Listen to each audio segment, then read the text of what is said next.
Bismillah ar-Rahman ar-Rahim. Assalamu alaikum. Welcome back to the program. It is exactly 9:39 a.m. South African time. We cross over to Pakistan and we are going to be joined by Dr. Fowzia Siddiqui. She is the sister of Dr. Aafia Siddiqui, who is in prison in the United States. Assalamu alaikum, dear sister. Welcome to the program. My pleasure to be talking with you this morning. Okay, I can't hear you. Can you unmute your Good point. Sorry. Um, Walaikum assalam, Sister Julie. It's a pleasure to be here. I was talking just now to one of my colleagues here at the radio station. His name is Inayat Wadi, and it is just amazing how much of information he's been following your sister, your dear Yes, sister, we have. Aafia Siddiqui's story from possibly the time it happened, and he gave me such an in-depth background to how Aafia Siddiqui has been incarcerated. How she was taken from Pakistan to Afghanistan and from there to the United States. And we've been following the story for many, many years. And so sad to hear that it's almost 20 years now that your dear sister is in prison in the United States. But we do believe that there is some good news to be shared with the rest of the world. What is the good news? Everything, it seems, in our life is bittersweet. Um, is it really good news, or is it another one of the ploys that we have had to deal with over the past years? There have been so many times that we've been given hope. We've been given what I call little lollipops after an injection, but really nothing concrete has ever come out of that. Um, what I think the entire social media and the entire world is considering a good news. I think you are referring to the visa that I got. Absolutely. Right. Absolutely. Yes, finally, I get a visa in 20 years to go and see my sister. Um, I have a few questions here, not just me, but my entire family and well wishers. And the question is very simple. What was the hurdle and why was the visa not issued to me then? Was it guilt by association? So, what changed now? Is there something I need to be concerned about? Or is it just a ploy like a lot of other people who went missing that they were given a visa to go out because Pakistan would not want to give, just directly after everything that we have done, they won't directly give someone away or sell someone from the streets of Pakistan, but they would gladly send them out of Pakistan and then do whatever they want. Why in 20 years? The first thing is, why was my visa put on hold? What was the reason? What did I do ever? What did I ever do to hurt anybody or that? What did my sister do? I mean, if now everyone knows that, she's innocent. I mean, as Clyde Stafford Smith in court told us that the conviction rate of the court where Aafia was, or a non-Muslim, was 99%, where Aafia was, tried. And he said that most of the people, 98.6% of the people that were convicted during those days are all innocent. So the Americans got it wrong 98.6 times out of 100. So, Okay, that just brings up so many other questions as well. You are questioning why you've been granted a visa 20 years of trying to visit with your sister and just see firsthand what news you can bring back to your family. Are you not concerned that you might disappear? You visit your sister in the States. You've been very vociferous about the family wanting her to be freed on all these trumped up charges. Do you not then, are you not concerned that something might happen with you? Well, all my well wishers and my family are all concerned about that. And even in court, even my lawyer requested that the court also order the Foreign Office and our ministry and the mission in Washington and in Houston to ensure my safety. And if Pakistan was not that sincere in getting me a visa, which obviously it's the US that does and not Pakistan because it's a visa to US. But if they were, they would have applied for a diplomatic immunity along with it for this visit so that, it would ensure my safety. But more than my safety, I go all the way there. But what I have been told is that I have been removed from Aafia's guest list. So Ooh. I'm granted a visa, yet I'm being removed from her visitors list. So what am I going there for? I am going there to see my sister, right? But if I can't see her, what's the point of me going? I need assurances, and I just don't want to just go there. They'll say, "Okay, you can go see her," and it's like with the like the show in the movies. There's a glass, and then there's a phone that you can talk to her through the glass, so that if I can't even hold my sister, I can't even give her a hug. I don't know what to say. After 20 years, just tell me, as a mother, all the mothers, all the sisters, what would you tell your sister? I've come after 20 years and I'm leaving you here, locked up in this miserable place. When I see her the way she is, will I be able to bear that? To leave her like that? Is that even humanly possible? Is that psychologically bearable? What am I going to say to her? What am I going to say to her? That I've done so much? What have I done? She's still locked up. I've come all the way here to see you. Well, are you taking me back? No, I can't do that. I can't even give you a hug. Oh What am I gosh, doing? Fauziya, I don't Those even are know the what to questions. say to you. Those I are the don't even know questions. how. Absolutely. We'll get back to your forthcoming visit, inshallah. I also heard that over time, sadly, very sadly, your mother had passed away as well. That must have been absolutely devastating for the family, knowing that she didn't get to see her daughter, Dr. Aafia Siddiqui. But how is Aafia's children holding up? They were little, they were toddlers when she was incarcerated. I hear now, obviously, after 20 years, they're all young adults. How are they doing? And how do they manage to lead a normal life knowing where their mother is and not even knowing what sort of conditions she's living under? True. As I told you, everything with us comes bittersweet. We're on a roller coaster ride that goes up and down, and some smooth paths. But there's always a silver lining. And Allah, I think, does not put so much trouble as one cannot bear, and so we are still alive and sane and not, lost in the world of depression or, you know, um, taking up pills for anxiety and that. Alhamdulillah, He has saved us from all of those. Um, Afia's son, mashallah, and I will share that with you. And I think this is the first public that I'm sharing it in, like public forum, that he has now, mashallah, um, become a medical doctor. He has passed his exams. Subhanallah. And Subhanallah. yes, we just recently got his result. And so he is now Dr. Muhammad Ahmed. Ah, Um, subhanallah.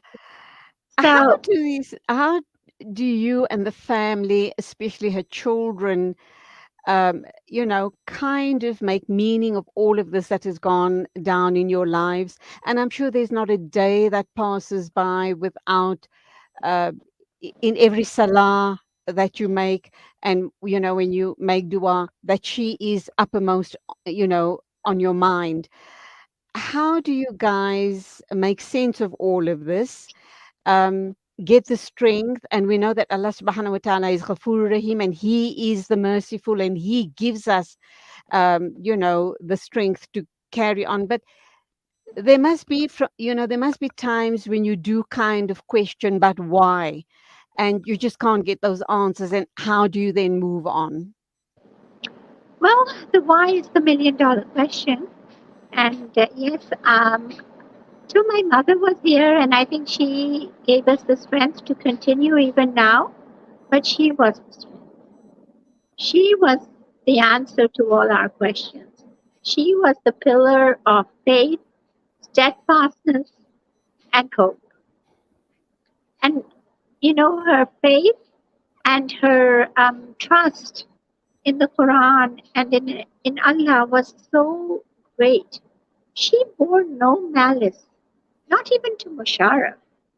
And she forgave him, and she also told me to forgive him, which I finally got to do, after my mom's death.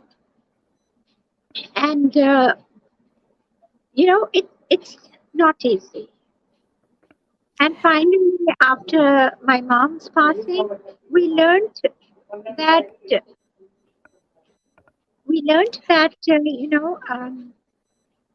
bitterness does not help. Um, Thinking of anything vengeful is only going to destroy us and nobody else. We've learned to let things go and just move on. And we do know that everything happens for a purpose.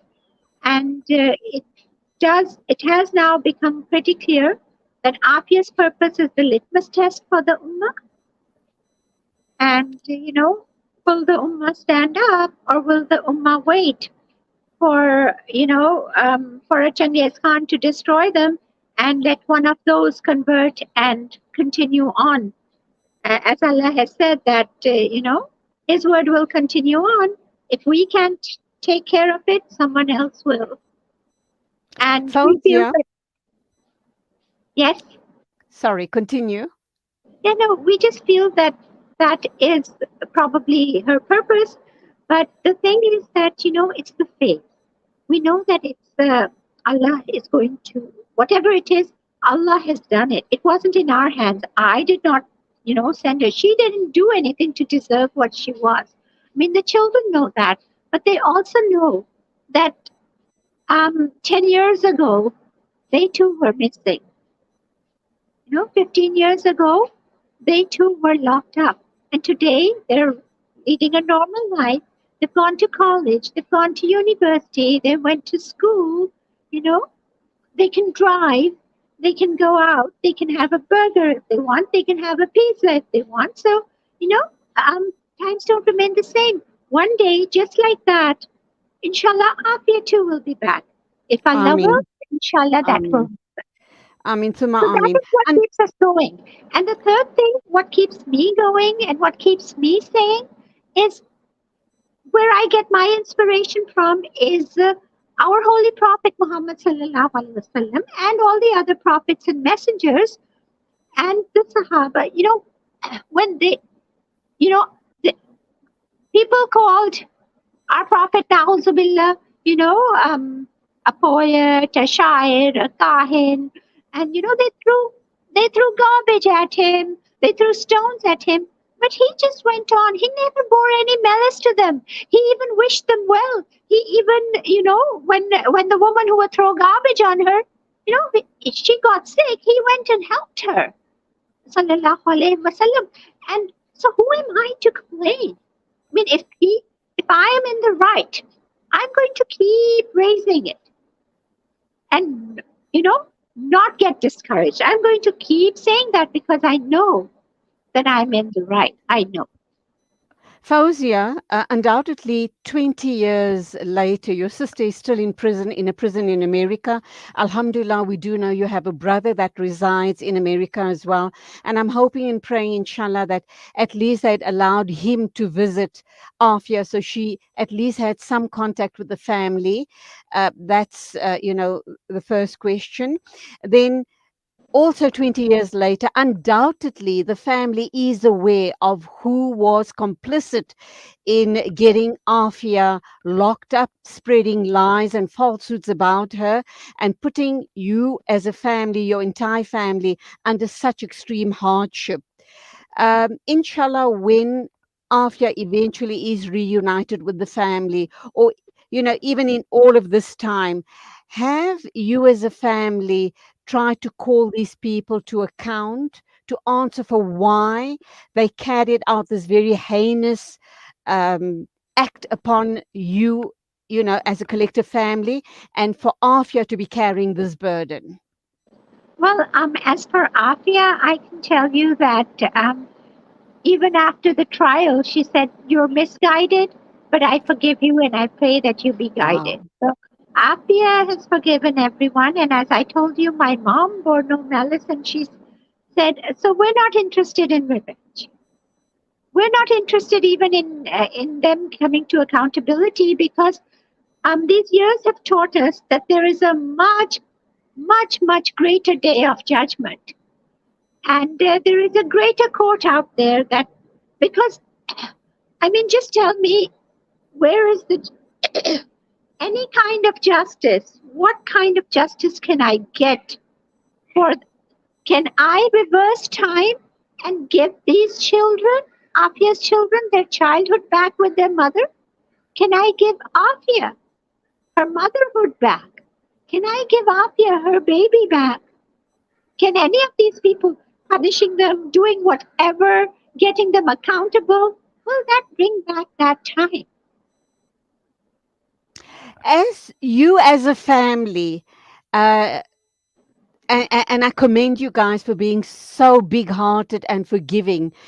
But at some point, just to understand this horror that was perpetrated upon you as a family, to get perhaps closure, if that is even the right word in this context, to just to get a sense of understanding as to why this happened to you as a family.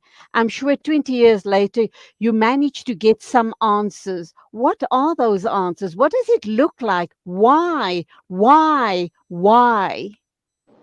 Well, there are a lot of answers to this, but your guess would be as good as mine.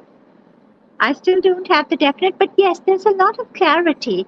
I mean, after a lot of prisoners have been released, um, you know, uh, there have been reports, and a lot of them have made statements. We're hoping that all this comes out, and we can, tell you and share with you more of the whys. But the thing is, when people are being tortured and they see the picture of a woman amongst them, they think that probably the Americans will not pick up a woman, or the Pakistanis will not be selling a woman, at least. And while they're being tortured, they figure we'll take, you know. So what we were told happened was that there were these Arabs, including KSM, and so they were being waterboarded, and they were reading the Arabic dua asking for afia. Inna Allahumma innaka asaluka Afia. al-afia, Afia. something like that, right? So, and there are other duas that they keep asking for afia, and in Arabic and in Islam, I think our Holy Prophet ﷺ said that if there is something you want to ask for, that is what you should ask for in any time of trouble. So all those Arabs were actually, every time they were being waterboarded and asking something, they were asking for afia. So poor Goodness me. Afia, Afia means a lot of things, but Afia is also a name. And unfortunately, it's not a very common name. Yes. And at that time, it wasn't at all. Um, and then, so what happened is so that's how she got on the radar. And because Apia was this intelligent woman who was pretty active with, a philanthropist, helping raise money for the Bosnian Muslim refugees, helping send Qurans in the prison, and doing dawa and that as a student, sending Qurans and, converting people, telling them about Islam. So she was the only Aafia that, Oh my came to the word. radar. And they say, well, Unbelievable. Unbelievable. So they were clutching at straws and they got hold of your sister Afia, and the rest is history, is it not? The 20 years without the presence of their mother, Afia's children, obviously the responsibility fell on you as a family to raise them. How difficult was that? But just before you respond to that question, your brother in the United States, does he manage to get to visit Afia in prison? Has he met with her? Has she had any contact with family? I'm sorry, there's a lot of static. Okay, I can hear Yeah, you no, it's good. clearly now. Let's just Yeah. first get to one of the questions which you've not responded to as yet. I understand you do have a brother that resides in the United States. Has he had the privilege of visiting Afia at any point in time? Because that would have meant the world to her, would it not?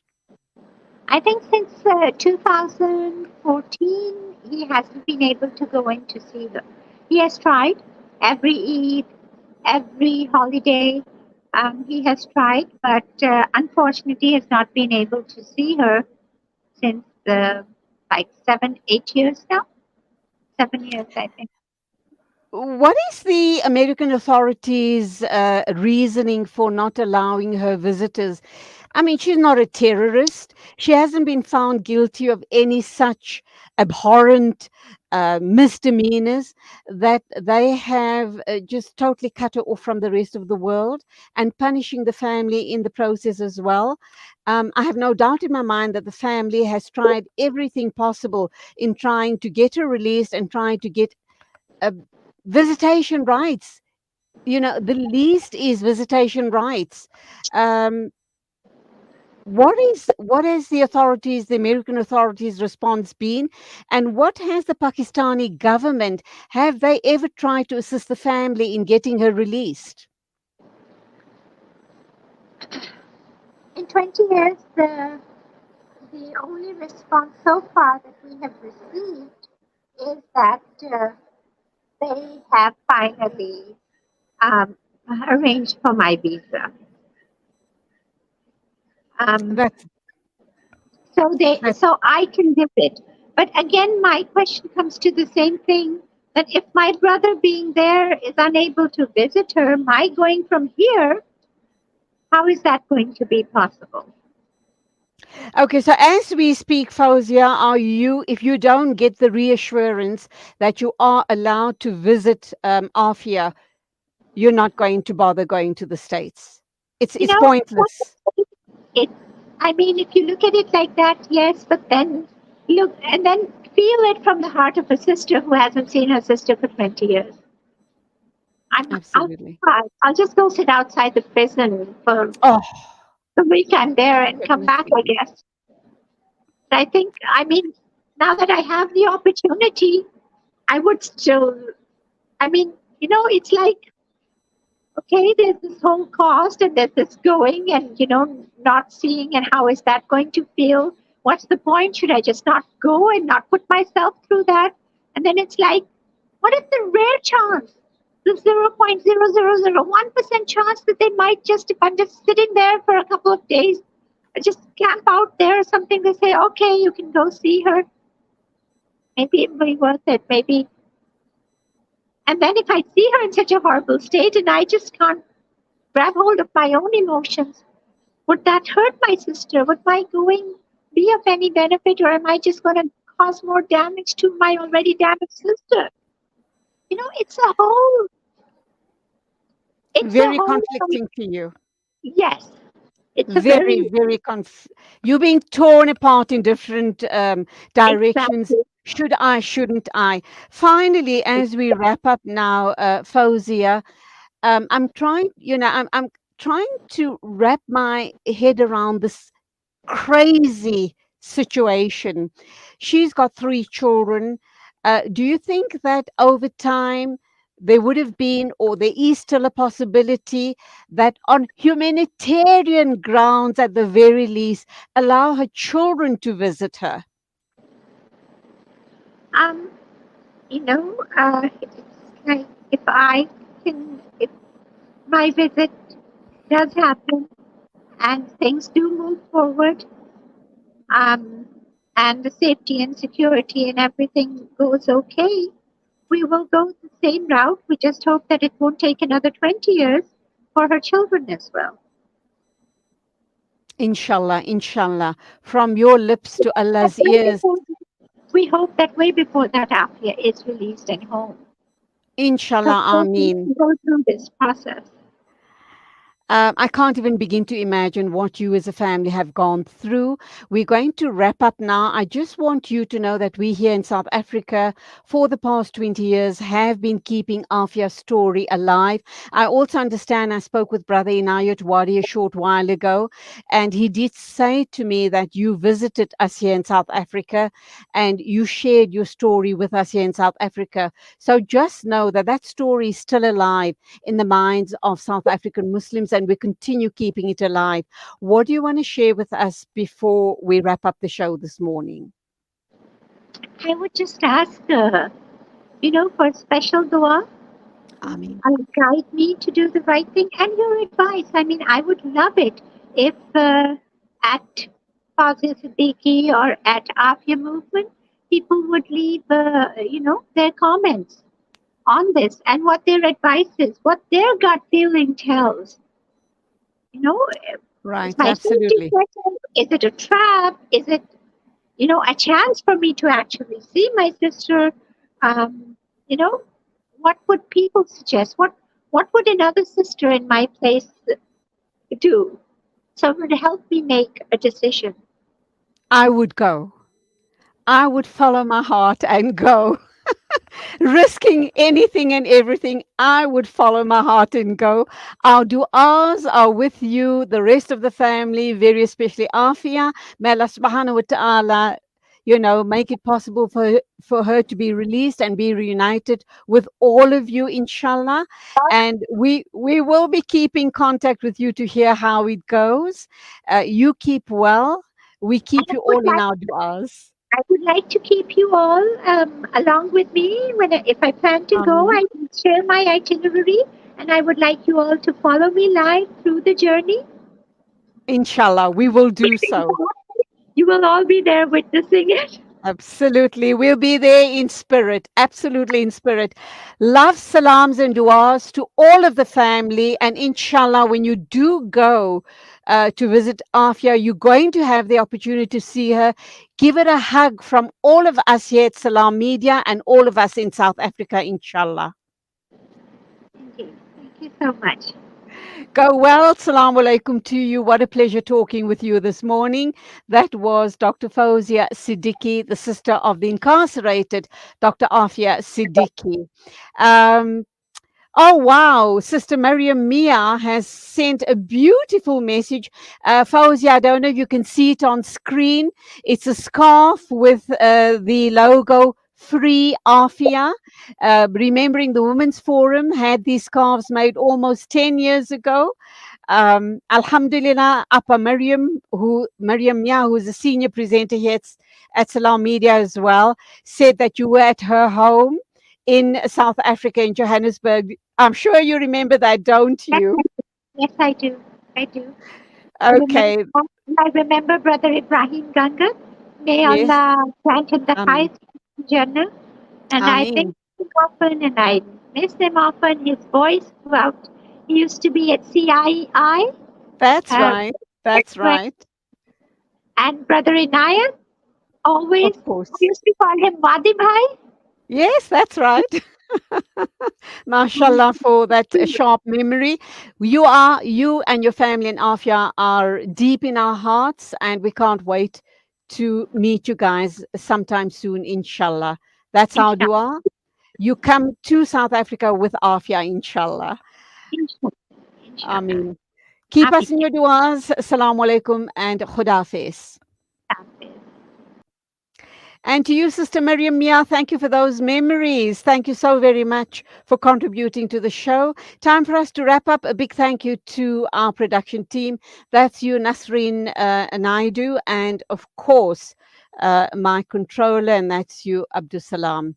Till tomorrow morning at the same time, as always, keep warm, keep safe, and drive carefully. Assalamu alaikum and Khudafiz from me, Julie Ali.